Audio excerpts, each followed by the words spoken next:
हाँ जी दोस्तों, क्या हाल है। पता नहीं कहाँ से तो ये वीडियो बनाने का ख्याल मेरे अंदर आया।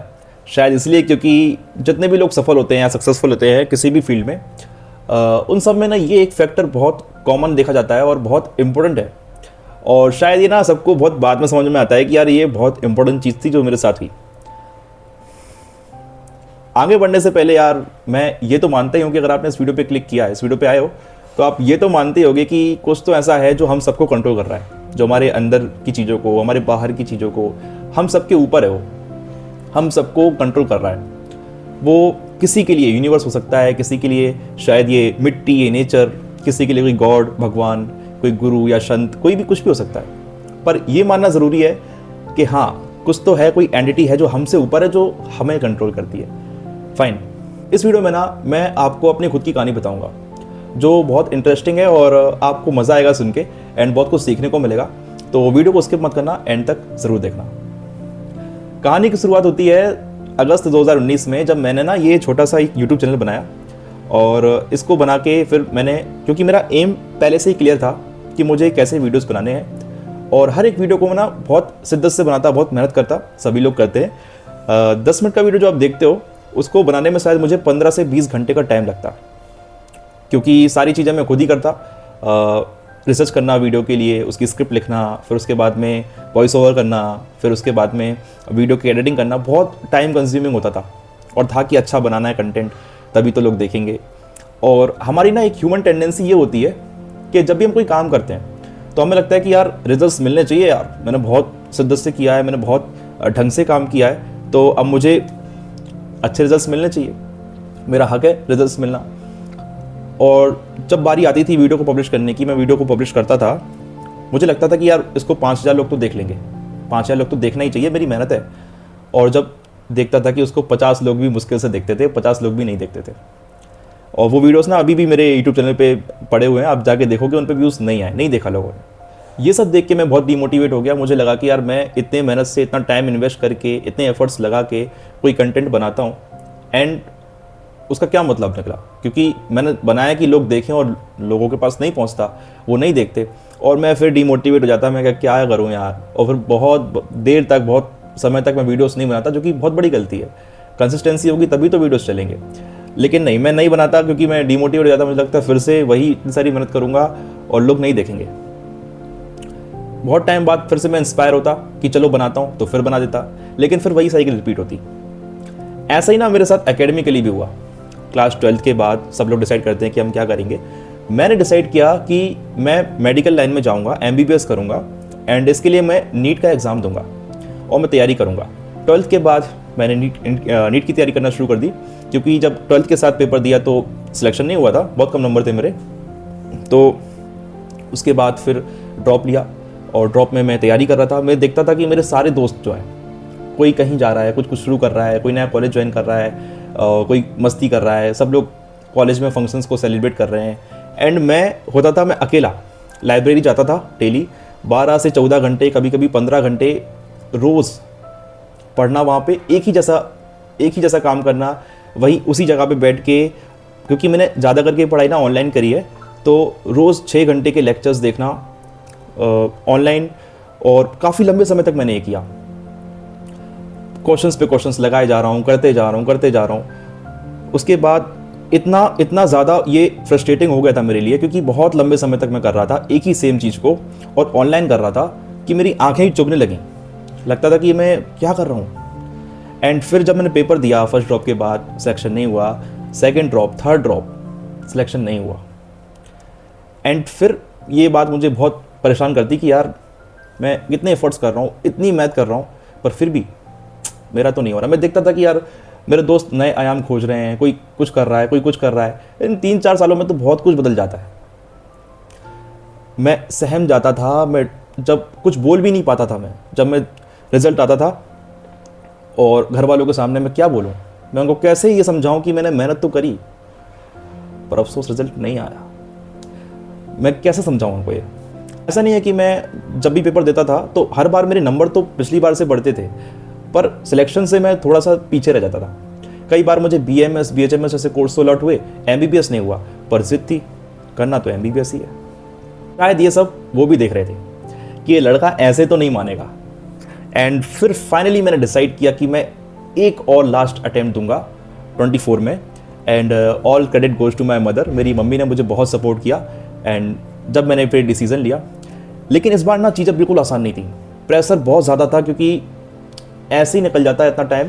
और अगर मुझे अब रिजल्ट नहीं मिलता तो मतलब 4 साल मैंने क्या किया, किसी एक ऐसी चीज़ को डिनोट कर दिए जिससे कोई रिजल्ट ही नहीं निकला। हाँ, मैंने सीखा बहुत कुछ, पर मेरा रिजल्ट क्या रहा? कुछ नहीं। अगर सिलेक्शन नहीं होता तो साथ में भी कुछ नहीं किया साइड में, तो केवल इस पर ही मैंने ध्यान दिया। अब इतना प्रेशर था और इतना सब स्ट्रेस था मेरे अंदर कि मैं जब भी पढ़ने बैठता ना तो वही फॉल्स बिलीफ मेरे सामने आ जाता कि तू कितने एफर्ट्स कर ले बेटे, तू कितना कुछ कर ले, तेरे से होता नहीं है, तेरा रिजल्ट नहीं आता। और फिर वही पुरानी किताबें और ये वाला जो बिलीफ था ना, मेरा फॉल्स बिलीफ मेरे अंदर, जो मेंटली मैं इतना नेगेटिव हो गया था ना अपने को लेके कि सबका होगा, तेरा तू इतनी मेहनत तो कब से कर रहा है, होना होता तो हो जाता। तो ये बात ना घर कर गई दिमाग में, और ये इतनी ज़्यादा परेशान करती ना, जब पढ़ने बैठता दुखी हो जाता, इसी के बारे में सोचता। और ये शायद सबके साथ होता है। आप किसी भी एग्ज़ाम की तैयारी कर रहे हो, अगर आप बार बार वो एग्ज़ाम दे रहे हो ना, ऐसी सिचुएशन बनती ही बनती है। मेंटली हम इतने ज़्यादा फ्रस्ट्रेट हो जाते हैं, और क्योंकि हमारा दिमाग पॉजिटिव चीज़ भी है और नेगेटिव चीज़ भी है, हम नेगेटिव को कैप्चर करेंगे जल्दी से जल्दी। हम दो बातें हमारे साथ अच्छी भी होंगी, टेस्ट में नंबर भी तो बढ़ रहे हैं, अच्छा भी तो हो रहा है, वो उस पर ध्यान नहीं जाएगा, है ना। और उस मुश्किल टाइम में ना खुद को समझा भी नहीं पाते। और फिर शायद जून 2023 की बात होगी, वो एक दिन जिसके बाद सब कुछ बदल गया। सब कुछ जैसे मानो जादू हो गया, बिल्कुल चेंज हो गया। एंड बहुत स्ट्रेस फ्री हो गया। मुझे लगा, ऐसा लगा कि बहुत बड़ा पत्थर रखा हुआ था मेरे सिर पे, जो किसी ने उठा करके मुझे बिल्कुल रिलीफ कर दिया हो। सब कुछ धीरे धीरे ठीक होने लगा। एक वो अवधेश जो कभी डिप्रेस था, परेशान था, पढ़ाई नहीं हो रही यार, और वही पास्ट एक्सपीरियंस, वही कि मैं कितना करूं, कितना मेरे से नहीं झेला जा रहा, आज वो अवधेश एकदम मज़े में था। एकदम पढ़ाई एकदम स्मूथ हो गई उसके लिए, और एकदम सब कुछ बदल गया। और ये सब कुछ हुआ जब मैंने इनको सुना और भटके को राह मिल गई।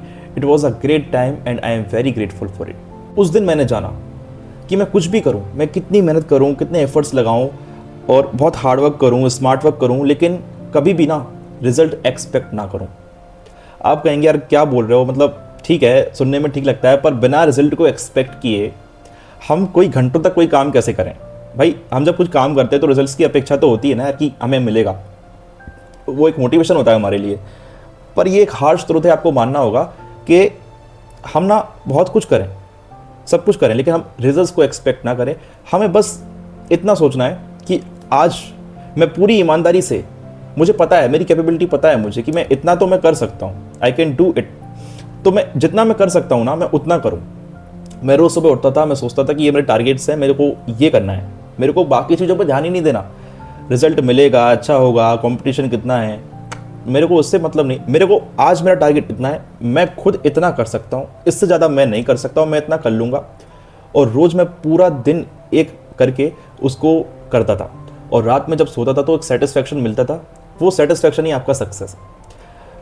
आपको सक्सेस उसी दिन मिल गई, उसी दिन आपने जीत पा ली जिस दिन आपने इतना कर लिया, क्योंकि मैं जितना कर सकता हूँ मैं उतना ही तो करूँगा। इसके बाद क्या होना है, जब वो मेरे कंट्रोल में ही नहीं है तो मैं उस पर क्यों सोचूं? मैंने सरेंडर कर दिया। मैंने कहा कि ठीक है, तुमने मुझे जन्म दिया है, तो अब मैं क्या खाऊंगा, कहाँ रहूंगा, कैसे रहूंगा, क्या होगा मेरे साथ आगे, ये भी तुम ही देखना।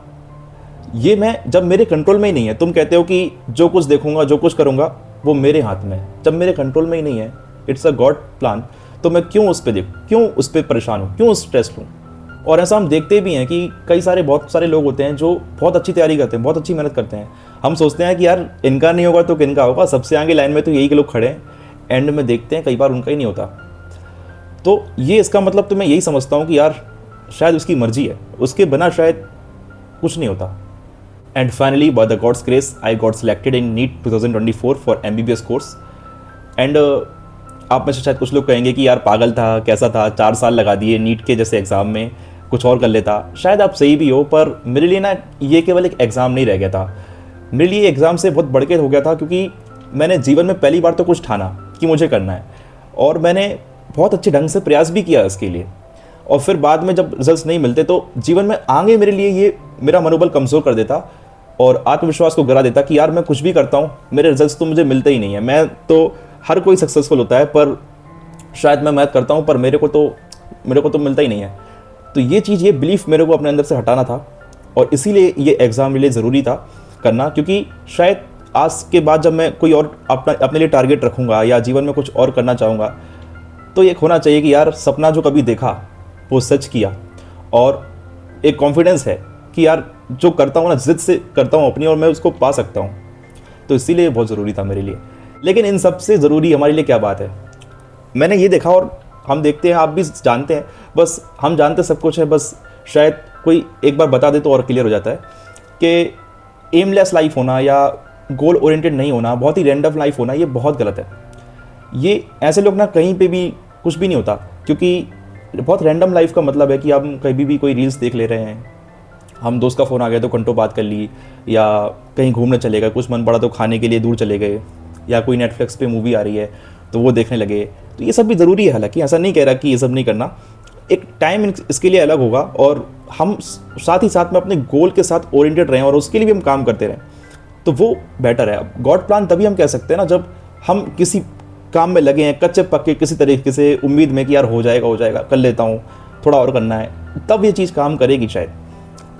लेकिन ऐसा नहीं होगा कि अगर हम बहुत रैंडम लाइफ जी रहे हैं, हम रील्स स्क्रॉल कर रहे हैं या फिर हम कहीं भी अपना टाइम स्पेंड कर रहे हैं, उसको वैल्यू नहीं कर रहे हैं और कहेंगे यार गॉड देख लेगा यार, हाँ उसके पास प्लान है, जो उसके पास प्लान है वही सब मेरे साथ होने वाला है। तो एक टाइम के बाद ना ये सब चीज़ें ना आपको डिग्रेड ही करेंगी, आपका डिस्ट्रक्शन ही होगा, क्योंकि आपके पास डायरेक्शन भी नहीं है।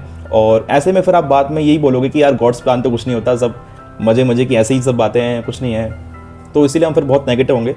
तो कम से कम इतना है कि यार मेरे पास जितना मेरे से हो सकता है, जो मेरे हिस्से की मेहनत है, जो मेरे हिस्से का काम है, मैं उसको बेहतर ढंग से करूँगा, उसको ईमानदारी से करूँगा। एंड फिर क्योंकि मेरे हाथ में नहीं है कि मुझे रिजल्ट्स मिलेंगे या नहीं मिलेंगे, मैं उसके बारे में नहीं सोचूंगा, मैं छोड़ दूंगा। एंड लास्ट में ना आप खुद देखोगे, आप खुद जाके बोलोगे कि यार जो कुछ हुआ ना अच्छा हुआ। मैंने जहाँ भी पहुँचोगे आप अपनी मेहनत से, कभी बेकार नहीं होगी। आप जहाँ पहुँचोगे ना, आप उसके हकदार होगे, वहीं पहुँचोगे।